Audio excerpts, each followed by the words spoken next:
بسم اللہ الرحمن الرحیم۔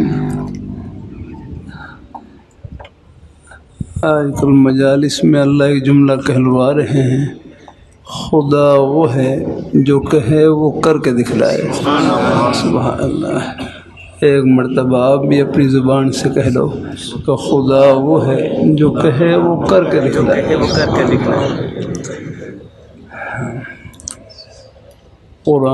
قرآن پاک کلام اللہ ہے، اللہ تعالیٰ کی ذات سے نکلی ہوئی کلام ہے۔ قرآن پاک میں اللہ میاں خود بول رہے ہیں، اور قرآن پاک میں اللہ تعالیٰ کے وہ وعدے جو دنیا کی نعمتوں کے متعلق ہیں وہ ہو بہو ہم اپنی آنکھوں سے پورا ہوتا ہوا دیکھ رہے ہیں۔ اب آپ دیکھ رہے ہیں، والذی ارسل الریاح بشرا بین یدی رحمتی۔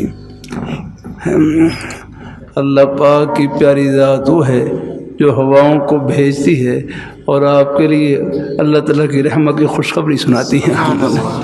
اب آپ دیکھ رہے ہیں، ہم باہر آئے ہیں نا، یہ ہوائیں چل رہی ہیں، اللہ تعالیٰ کی رحمت کی خوشخبری ہے دے رہی ہیں الحمدللہ۔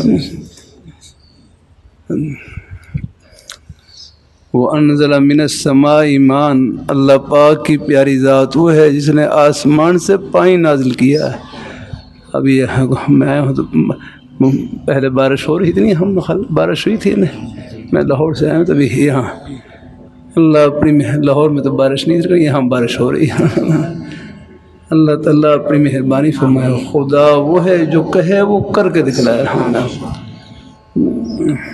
اور کیا، وَلَقَدْ زَيَّنَّا السَّمَاءَ الدُّنْيَا بِمَصَابِيحَ، کہ ہم نے آسمان کو ستاروں کے ساتھ مزین، ستاروں کے ساتھ ہم نے آسمان کو خوبصورتی بخشیا ہے۔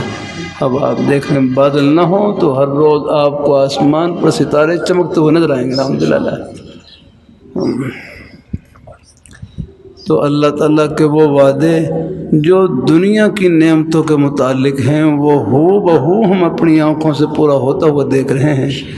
اسی طرح موت کے بعد جو جنت کی ٹھنڈی ہواؤں کے وعدے ہیں وہ بھی ہو بہو پورے ہو کر رہیں گے۔ آخرت کی سب باتیں برحق اور سچ، ایک ذرے کا شک نہیں آ رہا۔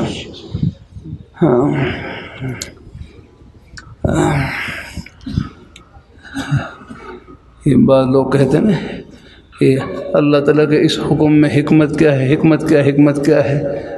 میرے بھائی کہیں اللہ کے بندو، حکم نام ہی حکمت کا ہے۔ حکم دینے والے کون ہیں؟ وہ بادشاہ ہیں، اللہ بادشاہ ہیں۔ بادشاہ کا حکم دینا، اور وہ بادشاہ بھی ایسے ہیں جو ہمارے ایک ایک روح کے خالق ہیں۔ ہمارے پاس کیا ہے؟ کچھ نہیں آ رہا۔ دنیا کے بادشاہ یہ تو ہمارے جسموں کے بادشاہ ہوتے ہیں، اور دلوں کے بادشاہ وہ اللہ تعالیٰ ہے، ہم اللہ ہے، یا وہ بادشاہ جو اہل دل ہوتے ہیں آگے نہیں، جو اللہ تعالیٰ کی رضا میں اپنی حکمرانی کرتے ہیں، وہ بھی ان کی بادشاہی بھی دل والی ہوتی ہے، ہم اللہ۔ تو اللہ اپنی بارگاہ میں قبول فرمائیں، اللہ اپنی بارگاہ میں قبول فرمائیں۔ اللہ ہم سب کو اپنے ایمان پہ قائم رکھے، اللہ اپنے دین پہ قائم رکھے۔ انشاءاللہ یہ محبتیں آخرت کی خوشیوں میں سب کو ملائیں گے اور اکٹھا کریں گے۔ پھر آپ کے روزی کے بہانے بھی جنت کے ہی بہانے ہیں، آپ دنیا دار نہیں، انشاءاللہ دین دار ہیں۔ وہ تو ہے لاہوری رحمۃ اللہ علیہ، کتنا پیارا جملہ فرمائے لگے، جس طرح نماز پڑھنا عبادت، روزہ رکھنا عبادت، اپنے بچوں کے لیے حق حلال کی روزی کمانا یہ بھی بات ہے۔ اگر نماز کے لیے مسجد میں جانا ثواب، نماز پڑھ کر دکان میں جانا ثواب، دفتر میں جانا ثواب، کھیتی باڑی کرنا ثواب، ملازمت کرنا ثواب، ہماری نیک مائیں بہنیں بیٹی ہیں، اللہ نے ان کی جنت گھر کی چار دیواری میں چھپا رکھی ہے، بس وہاں رہ کر اللہ تعالیٰ کو خوش کرتی رہیں اور راضی کرتی رہیں۔ حضرت حکیم الامت حضرت تھانوی رحمۃ اللہ علیہ فرمانے لگے کہ مقصود تو اللہ تعالیٰ کی رضا اور خوشنودی وہ گھر میں جھاڑو دینے سے بھی حاصل ہو جاتی ہے، کھانا پکانے سے بھی، بچوں کی دیکھ بھال اور خدمت سے بھی حاصل ہو جاتی ہے، تو ہر جگہ اللہ نے اپنے خوشی کے بہانے پھیلا رکھے، بس یہاں ہم خوش کریں، آخرت میں خوشیوں کے سمندر استقبال کے لیے کھڑے ہیں۔ اللہ تعالیٰ سب کو نصیب فرمائے۔ کچھ ساتھ